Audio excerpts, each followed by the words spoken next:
I'm so excited to see what you all have achieved in the last few years. Your growth has been incredible, and I'm grateful for all of your hard work and sacrifice. A lot of that growth has been brought about by new people coming into the business to take advantage of our generous marketing plan and effective product line. So I thought I would take just a moment of your time to share with you a little bit about where Forever came from and where Forever is going. I've heard people describe this as our culture, but I think it's simply who we are. Several decades ago, I was an executive for a real estate development company called Del Webb. And at that time, there was a lot of excitement about a new business concept.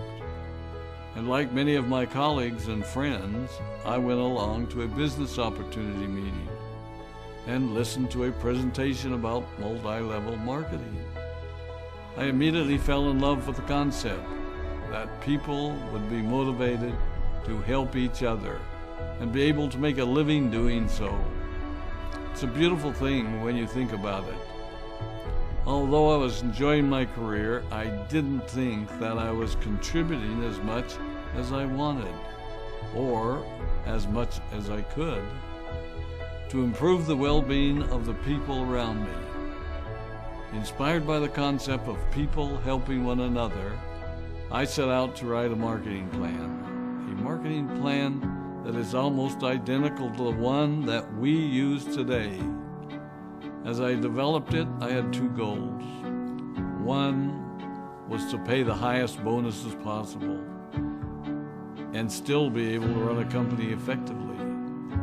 Two, to build a plan that would motivate and encourage people to keep working.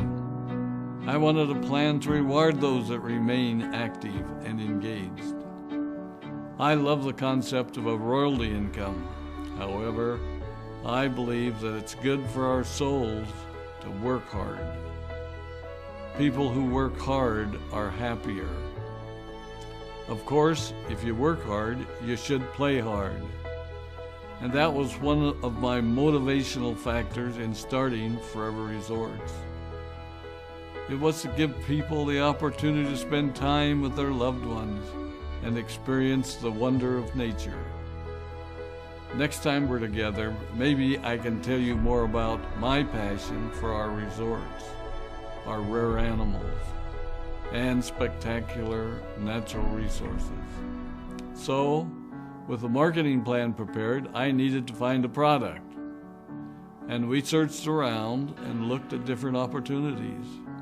I was passionate about finding something that was effective, consumable, and that we knew would not be a fad. During my search, I met a group of doctors who had developed a method of stabilizing aloe vera. They convinced me of its efficacy, and we began testing the product, and were amazed by the results. We were in business. We had a fair and balanced marketing plan, a consumable, effective product, and the third ingredient, an absolute conviction that we could make a difference in the lives of the people around us. And while it might have been a bit presumptuous, we honestly believed that we could make a difference in the world. We put in generous return policies, customer service incentives, and began to build this business based on the principle of being nice to one another and helping others. The success was incredible, and we grew rapidly until Christmas of 1982. I was sitting at home with the family, and the phone rang. They informed me that there had been a freeze at our aloe plantations in Texas, and that all of our aloe was destroyed. I immediately went to the airport and flew to South Texas to see what we could do. I hoped and prayed that when I arrived, what I saw would be better than the news I'd received. But that wasn't to be the case. We had no aloe, and the business immediately began to suffer. There were some FBOs that left, but more importantly, there were those that stayed. It was a tough time for us. We put everything on the line to stay in business, and there were many sleepless nights. But we were convinced that what we were doing was right. We decided that this would never happen to us again.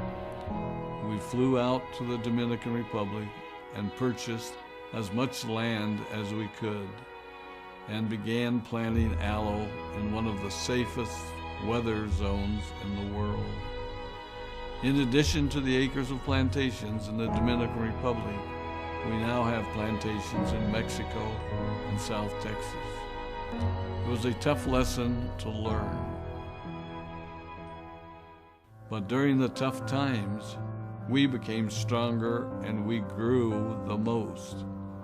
We grow roots that strengthen us and help us to overcome the challenges and obstacles that life throws at us.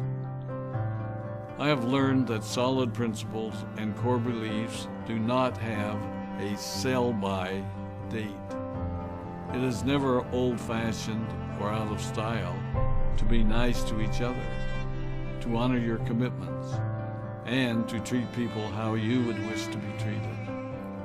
I recognize that many of you might not have heard about our beginnings, as you are new in the company. I am thrilled that you're part of our forever family, but I ask you to be mindful of the foundation upon which this company has been built. Forever was built on the principles of paying the highest bonuses possible, providing the most effective and highest quality of product, and empowering people to serve one another. There are no shortcuts to success in our business. Of course, the speed at which we reach certain levels may vary, but the fundamental principles remain unchanged and will remain unchanged as we continue our journey over the next 4 decades and longer. There will be times when a pathway will open up to you that will tempt you to take a shortcut, to buy a little more product than you may need, to make a purchase in someone else's name, or other ways in which we are tempted to give up what we want most for what we want now. Never forget that you're a part of something special, a business that has been built upon taking the road less traveled. It may not be as fast and as shiny as you might want it to be, but take it from me, the road less traveled is more rich, more wonderful, more fulfilling, and more lasting than you can ever imagine. We love you, we appreciate you, we are proud of you. My name is Rex and I am